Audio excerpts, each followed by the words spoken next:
Now to President Trump. He's gearing up for his final day of diplomacy here in New York.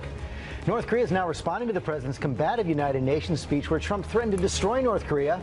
Their foreign minister dismissed the president's speech as, quote, the sound of a dog barking. Iran's leader also slammed the president's speech, and Trump said he's now made a decision about whether to pull out of the Iran nuclear deal, but he will not say yet what it is. And in Washington, the Russia investigation is intensifying. Special counsel Robert Mueller has asked the White House for documents about the firings of James Comey and Michael Flynn and the Oval Office meeting between the president and top Russian diplomats. Let's get more on that from our chief White House correspondent, John Karl.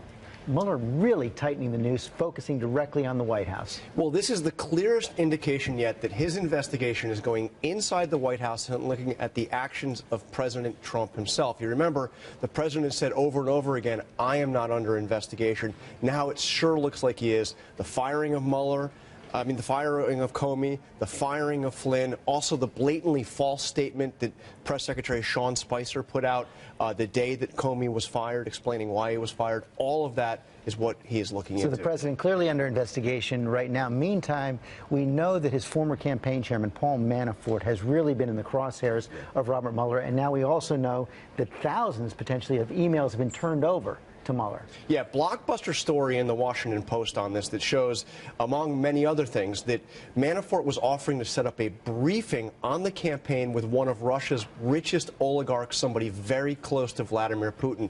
Interesting response coming from this to Bloomberg from Ty Cobb, the president's lawyer, saying it is truly shocking if Manafort was trying to profit on his ties to Trump and that he would never have tolerated it. There's no evidence the briefing actually happened. No evidence that briefing actually happened. But with Manafort, you've seen efforts by the president to distance himself from the former campaign chairman going back several months now, but they also appear to have been in contact later in the year and into the presidency. Yes, and this is going to be the key thing. And the big question, George, is whether or not Mueller is essentially trying to flip Manafort, trying to get him to give evidence against the president. We will see. John Karl, thanks very much.